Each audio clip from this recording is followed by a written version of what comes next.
We've been talking about the question what arguments might be offered for the existence of a soul, and the family of arguments that we're considering initially are arguments that get known as inference or inferences to the best explanation. The thought is that there's something about us that needs explaining. We can't explain it in purely physical terms, and so we need to posit the existence of a soul. Now, I'll come back to that sort of argument in just a minute, but let me bracket that for a moment and say something about Plato. Starting next week, we're going to be looking at Plato's dialogue, the Phaedo. And so, although I'll be saying a great deal about the Phaedo once we turn to it, I want to just take a minute or two and say a couple of introductory remarks. I don't know how many of you have not read any Plato before, but for those of you who haven't, I actually think you're in for a treat. Plato is not only one of the greatest philosophers in history, he wrote his philosophy in the form of dialogues. That is to say, plays, in which various characters sit around or stand around and argue about philosophical positions. The particular dialogue that we're going to be reading, the Phaedo, is set at the death scene of Socrates. As I'm sure you know, Socrates was put on trial, condemned to death for corrupting the youth of Athens, perhaps among other things for arguing philosophy with them, he's given hemlock poison, and he drinks it and he dies. Now, this is a historical event. Socrates had a circle of friends and disciples that he would argue philosophy with. One of his disciples was Plato. Plato then grew up and wrote philosophical works. Plato does not typically appear in his own dialogues, or if he does, he's only there as a minor character. In fact, if I recall correctly, Plato's mentioned as not being there on the day that Socrates dies. So how do we know if we've got this play whose position is Plato's position? And the short answer is Socrates, the character Socrates in the play, represents Plato, the author of the play's philosophical views. Now, in fact, if this were a class in ancient philosophy, we'd have to complicate that picture, because it's fairly clear that by late in Plato's career, Plato has philosophical views that are very much unlike the views of his teacher, Socrates.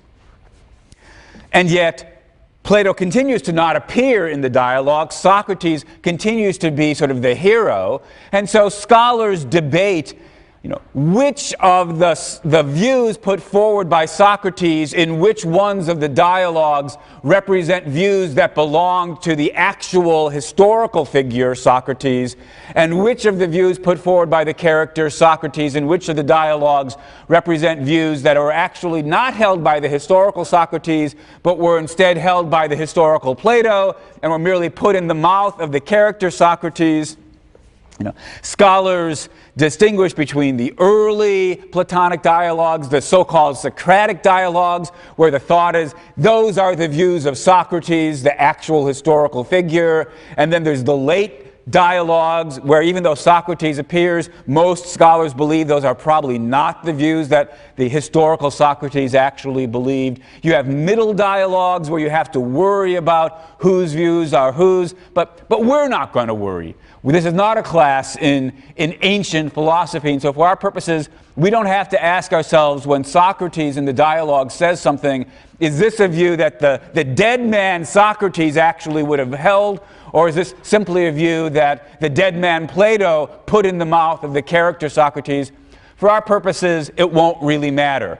I'll take every view that Socrates puts forward as a view of Plato's, though I'll typically sort of run back and forth sort of in a careless fashion. I'll say Plato holds or Socrates argues, because for our purposes it's all the same. But there's one other complication that you've got to be warned about, which is this: because these are dialogues and they take the form of philosophical arguments, People put forward views and then over the course of the discussion change their minds about things. And they take them back. And maybe something similar is going on when Socrates says something. Because after all, this isn't Plato saying, here's what I believe explicitly. He's just writing a dramatic play about philosophy. And so sometimes we'll find ourselves thinking, there's an argument here that Socrates is putting forward, but maybe it's not a very good argument. And it will at least be worth pausing periodically to ask ourselves, maybe Plato realized it wasn't a very good argument. We can often better understand the dialogues by seeing Socrates as putting forward certain positions that he does not think are altogether adequate, and he modifies them or revises them or introduces new positions to deal with some of the difficulties that he was setting himself up to be open to earlier. As they say, don't worry about any of those details now, but it's a point to keep in mind as you read the dialogue. So that's all I really wanted to say by way of introduction. You should start reading the Phaedo for next week. We'll be talking about the Phaedo starting sometime next week, and we'll continue the discussion of the Phaedo for at least a bit of, maybe all of the week after that. In the case of Plato, I'm going to make an exception. Normally, I will mention our readings, but I won't spend a lot of time actually discussing them in detail. That's why you have to think of the readings as complementing the lectures, or think of the lectures as complementing the readings. I'm not just giving, the cliff notes, as it were, of the readings. Nonetheless, in the case of the Phaedo, I am going to spend more time actually saying, here's what I think the first main argument is. Let's try to reconstruct it in terms of its premises and its conclusions. Here are some objections I raise. Here's then the next argument that Plato offers. Let's try to get that up in premises. Even there, I won't be spending time reading out loud long passages from the Phaedo, but in some sense I'll be giving a closer commentary of the Phaedo than I'll do for the other readings. So still, what you should do is start reading it for next week. The topic of the Phaedo, as I say, it's set on Socrates' last day. At the end of the dialogue, he drinks the hemlock and he dies. And perhaps unsurprisingly, what he does with his friends up until that moment is he argues about the immortality of the soul. Quite strikingly, Socrates is not upset. He's not worried about the fact that he's going to die. He actually welcomes this in a certain way because he believes his soul is immortal. And so in addition to philosophical arguments for and against the existence and immortality of the soul, we end the dialogue with a quite moving death scene, one of the sort of great death scenes, if we could call it that, of Western civilization. Anyway, as I say, that's all for next week. So let's return now to the question, how might we argue for the existence of the soul? Initially, last time, we considered a set of, or a subset of arguments that basically said, look, there's got to be more to us than just material objects. People can't just be machines, because machines can't reason. Machines can't think. And I said, that doesn't seem to be a compelling argument. After all, chess-playing computers, it seems, can reason. They have beliefs about what I'm likely to do next. They have desires about the goals that they're trying to achieve. They reason about how best to defeat me. And it's worth pointing out that, it's a point that I didn't make last time, it's worth pointing out that what the computers, at least the best chess-playing computers, don't do, indeed, no computer actually does this. You might think that what a chess-playing computer does is just this. It calculates every possible branch, every possible game from here on out. And then it sort of works backwards. Or these are the ones where it will win, and so it only makes the moves where it can sort of look ahead 20 moves, right? And see which branches have the computer winning. That is not the way chess-playing programs work, for the simple reason that the number of possible chess games is so huge that computers can't calculate it. They'd be busy for thousands of years. I mean, we can do that sort of thing. When you play tic-tac-toe with your, 7-year-old nephew or niece, you just look ahead and work backwards. Well, if I do that, he'll do that, and he'll do that, and then he wins, so I won't do that, right? But we can't do that with chess. There's just too many games. So how do chess-playing programs, in particular the best chess-playing programs, how do they work? Well, they play chess the same way you do. They have various ideas about which pieces are more powerful, and so they're more important to protect. They've got various ideas about which strategies tend to be successful, what sorts of dangers come along with them. If you're a serious chess player, you might study some of the great games of chess history, and indeed, when they program these things, the programmers will feed in game after game after game of the great chess games in history, and then armed with all of that, you sort of do your best. And when you lose a game, you kind of make a mental note to yourself, that really screwed me up, let me try something different next time, and you avoid those sorts of moves. That's how chess-playing programs work as well. Jumping ahead, let me make a remark about this because this is going to be relevant for something I'll get to in a couple of minutes. What this means, the implication is that if you're playing a great chess-playing program, it's not as though the way to tell what it's going to do is to study its program and think it through. The people who design these programs, presumably fairly decent chess players themselves, the people who design these programs, when they're playing the programs, they're not thinking to themselves, let's see, I programmed this computer so that when I move a queen forward to this space, it should come out with the bishop. That's hopeless, because the program is constantly revising its strategies in light of what's worked and what hasn't worked in the past. When the programmers play these programs, or indeed when anybody, a good chess player, plays these programs, the best way to try to beat them is simply ask yourself, what's the best move to make right now? The odds are the computer is going to make the best possible move. Treat the computer as though it were just a great chess player. And indeed, the best programs are great chess players. And there was a period of time in which, although they were decent, chess-playing programs couldn't beat the best chess-playing humans. That ended some years ago when the best programs began to beat grandmasters. And now it's in fact the case that the best programs can beat, well, pretty much anybody. In the current world champion of chess, I think Vladimir Kramnik, was defeated in December by a chess-playing program. So Kramnik's simply treating this as an awesome opponent. And that's the best way to deal with these things. All right, so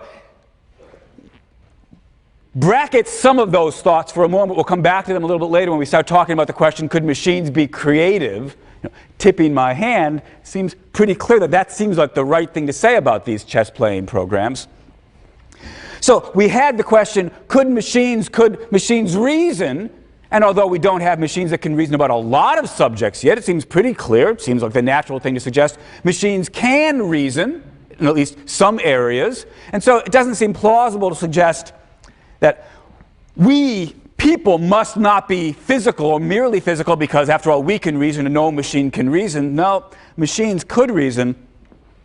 But this prompts a different move on the part of the defender of souls. Perhaps the argument shouldn't be, we have to believe in souls because no mere physical object could reason. Perhaps the argument should be, we have to believe in souls because no mere physical object, no machine could feel.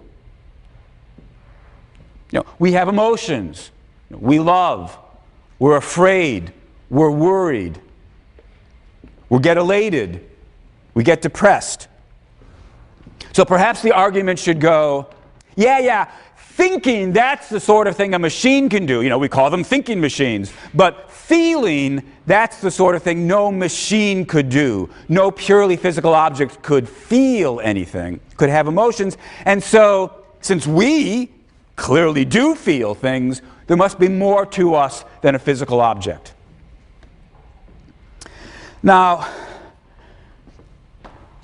I think it is plausible to suggest that unlike the case of chess-playing computers, we don't yet have machines that feel things. So, but the question isn't, do we? The question is, could there be a machine that could feel something, could have an emotion of some sort? So let's go a little science fiction-y and think about some of the robots that have been shown in science fiction movies, some of the computer programs that have been shown in science fiction movies, or science fiction novels, or what have you. When I was a kid, there was a television show called Lost in Space.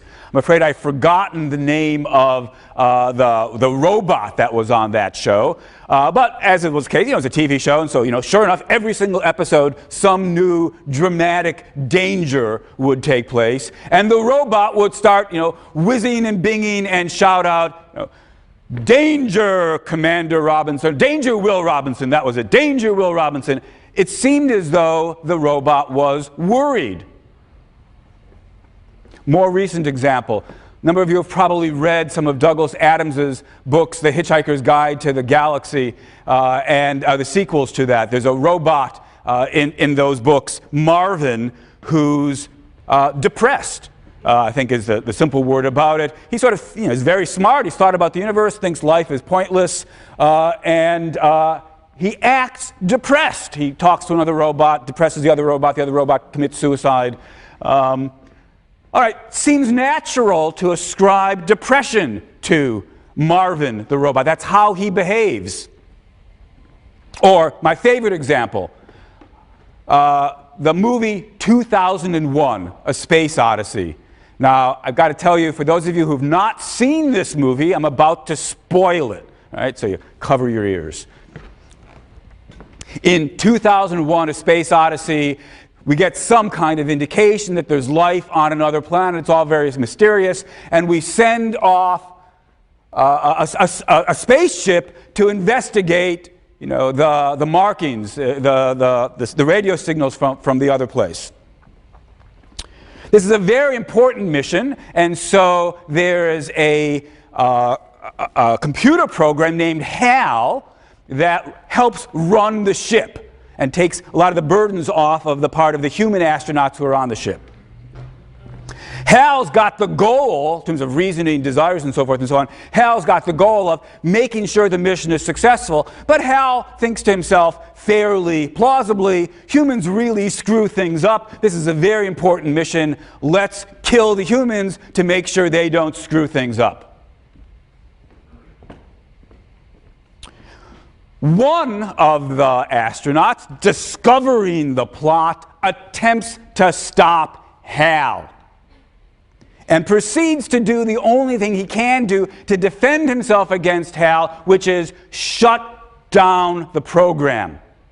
Basically, killing, if we can talk that way, killing Hal. Meanwhile, as all this is going on, Hal and Dave, the human astronaut, are talking to each other. Hal realizes what's going on. Hal tries to stop Dave, understandably enough. And Hal says, as Dave begins to shut down Hal's circuits, "I'm afraid. I'm afraid, Dave." What's he afraid of? He's afraid of dying.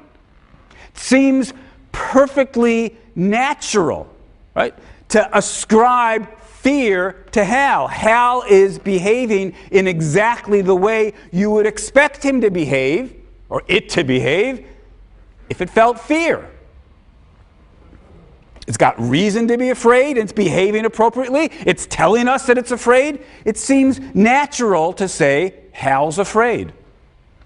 Now, you could continue to sort of fill in examples like this. As I say, of course, they're all science fiction, but the fact that we can grasp and, it's not as though we go running away saying, oh no, this was outrageous, right? It makes no sense to think the computer could have said, I'm afraid. It makes no sense to think that it could try to kill the people who are trying to shut it down and so forth. Well, that seems to me to be, prejudice, as I said last time. The natural inclination here is to say, these computer programs, these robots are feeling emotion. But there's no particular reason to think there's anything going on there than the circuits. They're just physical objects, programs on machines. If that's right, if that's the right thing to say, then what we have to say is, we don't need to appeal to souls in order to explain emotions and feelings. Physical objects could have Mere physical objects could have emotions and feelings, so we have no reason to posit the existence of a soul.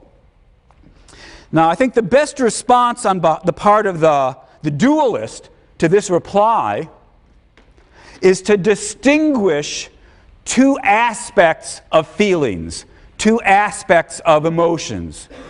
There's the behavioral aspect of feeling fear, let's say. The behavioral aspect is when you're aware in the environment of something that poses a danger to you, that will harm you or destroy you, or in the case of a computer program, turn you off, then you take various kinds of behaviors in the opposition to that to try to disarm the danger, to try to neutralize it. This is just a matter of beliefs, goals, responses, planning, the sort of thing that we already saw the chess-playing computer can do. That behavioral side of emotion seems pretty plausible to think robots could do that. Physical objects could do that. But, and here's the crucial point of this objection, there's another side or another aspect to emotions and feelings. It's the sensation of what it's feeling like. That's why we call them feelings, after all. What it's feeling like on the inside, as it were, while all this behavioral stuff's going on. When I'm afraid, I have this certain sort of clammy feeling, or my heart's going poundingly, your blood is racing, right? When you're afraid, you've got this sinking feeling in the stomach. When you're depressed, there are these, well, we could call them experiences, though the word experience is also somewhat ambiguous. So we'll use it for the moment. There's an experience that goes along with each emotion. There's what it feels like to you when you're afraid. What it feels like to you when you're worried or depressed or joyful or in love. And the thought, and I think this is a pretty powerful thought, is that even if the robots are behaving behaviorally, they've got the behavior side of the emotions down, they don't have the feeling side at all. Now, once you start thinking these thoughts, there's no need to restrict yourself to emotions. The missing stuff, the missing thing is there in all sorts of familiar humdrum ways as well. So, right now I'm looking at the chairs in the auditorium. There's some kind of shade of blue. Think about, look at some place in the room where the curtains with their red. Think about what it's like to see red. The sensation of seeing red. Now, again, we've got to distinguish between what I'll continue to call the behavioral side of seeing red and the experiential side of seeing red. It's easy enough for us to build a machine that can tell red from blue. Just checks and sees what kind of light frequencies are bouncing off the object. And so we can build a machine that could sort red balls from blue balls. My son has a little robot that can do that. Still, when you think to yourself, what's going on inside the machine? What does it feel like to be the machine while it's looking at, well, it's got its little light sensors, pointed at the red ball? Does it have the sensation of seeing red? What I suppose you want to say, certainly what I want to say is, no, it doesn't have that sensation at all. It's sorting things based on the light frequencies, but it doesn't have the experience of seeing red. What we're trying to get at here is, it can be very elusive, but I imagine most of you are familiar with it. It's the sort of thing you wonder about when you ask yourself, if somebody was born blind, could he possibly know what it's like to see color? He might be a scientist and know all sorts of things about how light works. These such and such frequencies and which object, you hand him an apple and he'll say, oh, must be very red, right? Maybe he points his little light detector at it and it reads out, it says, this is such and such a frequency. He says, oh, this is a very red apple. Much redder than that tomato or whatever. But for all that, we've got the notion, not only is he not seeing red, he can't even imagine what it's like to see red, never having had these experiences. And once you start to see this, we realize, of course, our life is filled with this aspect. Things have colors, things have sounds, things have smells. There's the qualitative aspect of experience. And the point that I started with earlier about sort of the internal aspect of emotions is, it's not just out there, but inside as well. We have certain kinds of sensations inside our body. The characteristic sensation of fear or joy or depression. All right, so the suggestion then might be this. What no physical object can get right, because no physical object can get it all, is the qualitative aspect of experience. That's the aspect that we're after when we ask ourselves, what's it like to see red? What's it like to smell coffee or to taste pineapple? Now, it's pretty, philosophers sometimes call these things qualia, because of the notion of the qualitative aspects of things. Our experiences have qualitative properties. And the suggestion then might be, no physical object, no mere machine could possibly have qualitative experience. But we've got it, so we're no mere physical object. We're no mere machine. All right, now, that's the objection. It's a pretty good objection. And then the question is, what can the physicalist say in response? Now, the best possible response would be for the physicalist to say, here's how to build a machine that can be conscious in this sense, that is, have a qualitative experience.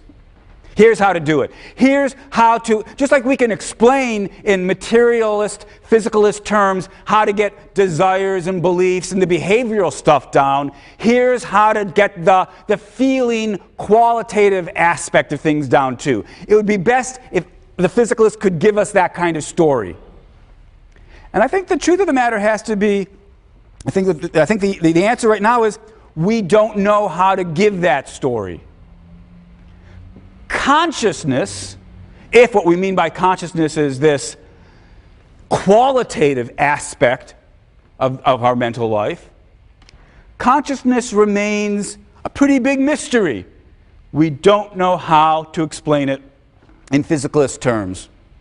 And it's because of that I think we shouldn't be dismissive of the dualist when the dualist says, we've got to believe in souls in order to explain it. We shouldn't be dismissive, but that's not to say that I think we should be convinced. Because it's one thing to say we don't yet know how to explain consciousness in physical terms. It's another thing to say we won't ever be able to explain consciousness in physical terms. If we had the latter, excuse me, if we had the bold claim that no physical object could see red, taste honey, then we'd have to conclude, since we can do all that, we're not a physical object, or not merely a physical object. But I don't think we're yet in a position to say that. I think the simple fact of the matter is we don't know enough about consciousness yet to know whether or not it can be explained in physical terms. When I think about this situation, an analogy always occurs to me. Imagine that we're somewhere in, let's say, the 14th century, trying to understand life, the life of plants. A plant is a living thing. And we ask ourselves, could it possibly be that life could be explained in material terms? It's going to seem very mysterious to us. How could it be? When we think of the kinds of examples of material machines that we've got available to us in the 14th century, I try to imagine what would somebody in the 14th century think to himself or herself when he entertains the possibility that a plant might just be a machine. And then I have this little image of some plant made out of gears, right? And the gears begin turning and the bud opens, da, da, da, da, da, da. And the person's just going to say, my God, that wouldn't be alive. So it's pretty obvious that no machine could be alive. No material object could be alive. In order to explain life, we have to appeal to something more than just atoms. Well, he didn't have atoms, but more than just matter. Life requires something immaterial above and beyond matter to explain it. That would have been an understandable position to come to in the 14th century, but it would have been wrong. We didn't have a clue back then how to explain life in material terms, but that didn't mean it couldn't be done. I'm inclined to think the same thing's true right now for us and consciousness. I know there are theories out there, but my best take is we're pretty much like in the 14th century. We don't really have a clue yet, or not much of a clue, as to how you could even so much as begin to. It's not that merely that we don't have the details worked out. We don't even have the picture in broad strokes as far as consciousness is concerned, of how it could be done in physical terms. But not seeing how it's possible is not the same thing as seeing that it's impossible. If the dualist comes and says, can't you just see that it's not remotely possible, it's not conceivably possible for a purely physical object to have experiences, to have qualia, what I want to say is, no, I don't see that it's impossible. I admit I don't see how to do it, but I don't see that it's impossible. So I don't feel forced to posit the existence of a soul. Of course, the fan of the soul could come back and say, but that's not fair. The question isn't, is this explanation impossible? The question is just, who's got the better explanation? You guys can't offer any kind of explanation at all yet. I can offer an explanation. How is consciousness possible? We have souls. Souls are really very different from physical objects, and so they can be conscious. But at this point, I think it's crucial to remember the point that it's not just the question, who's got an explanation, but who's got the better explanation. And before we say that the soul view's got the better explanation, we have to ask ourselves, just how much of an explanation is it to say, oh, I can explain consciousness. Consciousness is housed not in the body, but in the soul. Okay? How exactly is it that a soul can be conscious, we ask? And then the soul theorist says, well, it just can. That's not really much of an explanation. I don't feel I've got any sort of account going here as to how consciousness works, even if I become a dualist. If the dualist were to start offering us, some elaborate theory of consciousness, well, there's these sorts of soul structures and those sorts of soul structures, and these create these sensations and those create those sensations, and here's a theory, well, then I'll begin to take it seriously as an explanation. But if all the soul theorist is just saying is, nah, you guys can't explain it, and I can, because I say this is an explanation, then I find myself wanting to say, that's not really any better. That's no improvement at all. There was a question or a comment.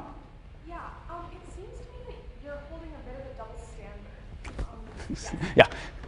Because you're trying to defend the physicalist point of view by saying that we do not yet have the scientific or technological capabilities to explain the consciousness. Well, is it not also possible that we do not yet have the scientific or technological capabilities to detect the soul? Good. So the question was, first was the accusation before the question, that I'm holding a sort of double standard. I'm defending the physicalist by saying, don't blame us, we don't know how to explain it yet. Why aren't I allowing the soul theory to say, don't blame us, we don't know how to explain it yet? Good question. And my answer is, in some sense, I think this one's a tie, right? I think the soul theorist doesn't have an explanation. The physical theorist doesn't have an explanation. As far as I can see right now, nobody's got a good explanation about how consciousness works. It's a bit of a mystery right now. So I don't mean, I hope I haven't been doing this, it's not so much a double standard, indeed, it's a tie. But notice, if it's a tie, that doesn't give us what we were looking for. What we were looking for, after all, was some reason to believe in souls. And if the best the soul theorist can say is, I can't explain it, neither can you, that's not a reason to believe this side. We already believe there are bodies. We already know bodies can do some pretty amazing things. The question we're asking is there a good reason to add to our list of things there are? Is there a good reason to add the soul, something immaterial? And if the best that the soul theorist has is, maybe we need this to explain something that I don't see how you guys can explain, maybe this would help, though I can't quite see how either, that's not a very compelling argument. So what I'm inclined to think with regard to this particular strand, or this particular version of the argument is, the jury's still out. Maybe at the end of the day we'll give it our best. We'll decide, you can't explain consciousness in physical terms. We'll begin to work out some sort of alternative immaterial theory. Maybe at the end of the day we will decide we need to believe in souls. But right now, I don't think the evidence supports that conclusion. Still, there's other possibilities. Consider creativity. Here's another version of an argument that goes from inference to the best explanation. Creativity. It says, people can be creative. We write new pieces of music. We write poems. We prove things in mathematics that have never been proven before, or we find new ways to prove these theorems or what have you. And we can be creative. No mere machine can be creative. So we must be something more than a mere machine.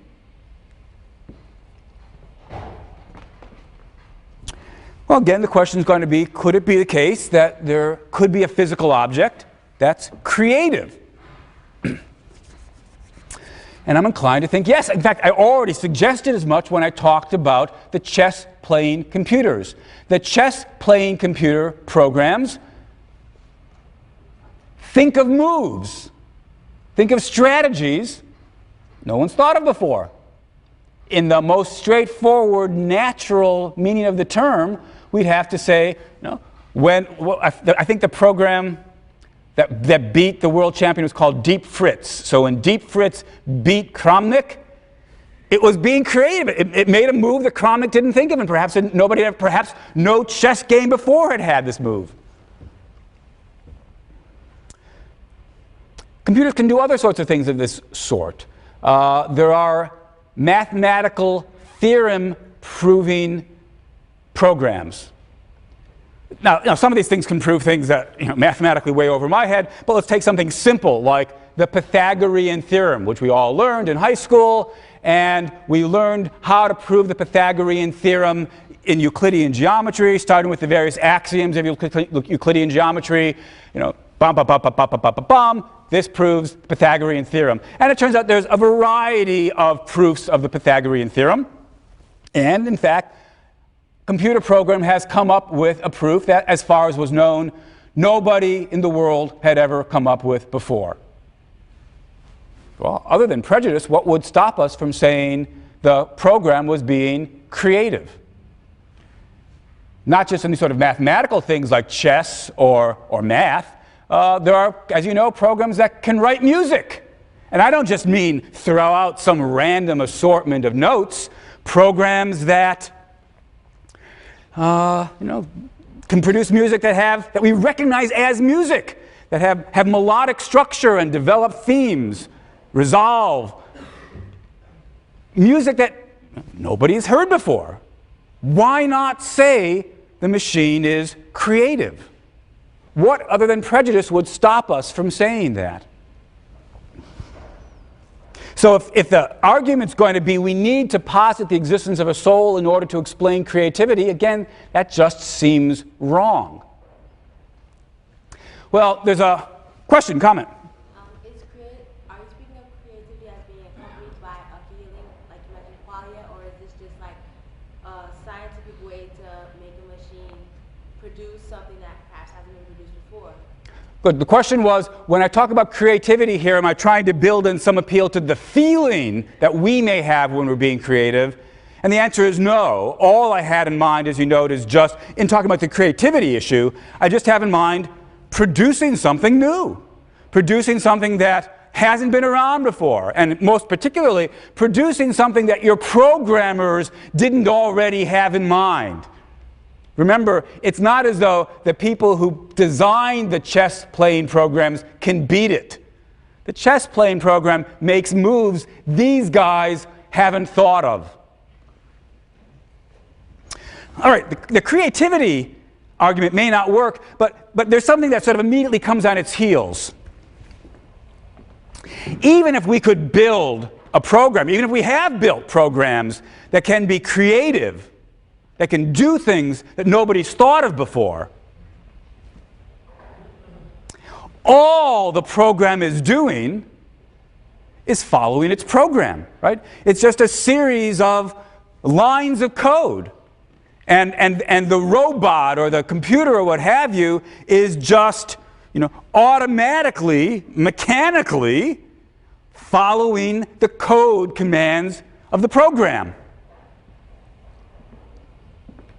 We might say, even if we are smart enough to build programs that can, by mechanistically following the program, do things we've never thought of, still, all the computer can do, all the robot can do is automatically, necessarily, mechanically follow the program. It doesn't have free will. But we have free will. So here's a new argument for the existence of the soul. People have free will. No merely mechanical object, no robot, no computer could have free will. But since we've got free will, we must be something more than a merely physical object. There must be something extra, something immaterial about us, the soul. So, maybe that's why we need to believe in souls, in order to explain free will. Now, The subject, free will, is a very, very, subject consciousness is a very complicated, one could have an entire semester devoted to thinking about the philosophical problem of consciousness, and indeed, as it happens in our department this very semester, there is such a class devoted all semester to the topic of consciousness. One could similarly have a course devoted to the problem of free will. I'm going to spend all of 2 minutes on it. So it's by no means do I mean to suggest, oh, here's everything you know about the subject.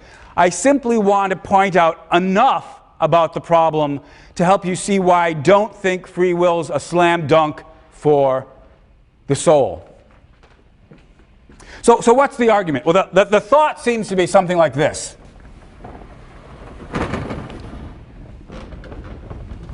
One, we have free will. Two, let me say something about this.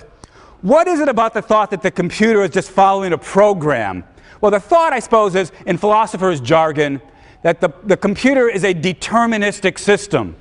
It follows the laws of physics, and the laws of physics are deterministic. That if you're in this state, you will necessarily, given the laws of physics and the way the computer is programmed and built and so forth, these wires will turn on, turn off, these circuits will turn on, turn off, boom, suddenly you'll be in that state.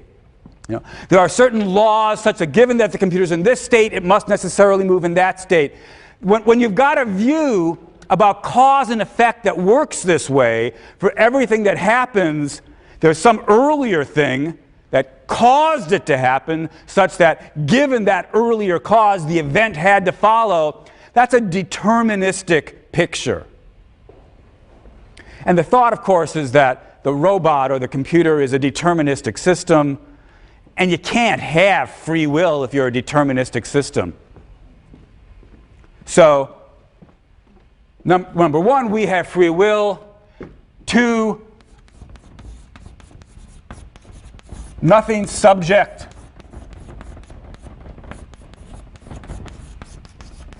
to determinism has free will. Put 1 and 2 together. It follows, if nothing subject to determinism has free will, but we have free will, it follows that we're not subject to determinism. Suppose we then add 3, all purely physical systems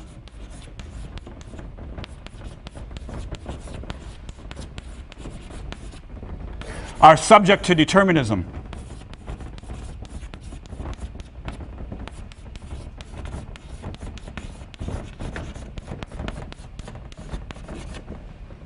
Well, 1 and 2 gave us that we are not subject to determinism. 3 says all purely physical systems are subject to determinism. Well, it would follow then from 1, 2, and 3 that we are not a purely physical system. So, conclusion, 4, we are not a purely physical system.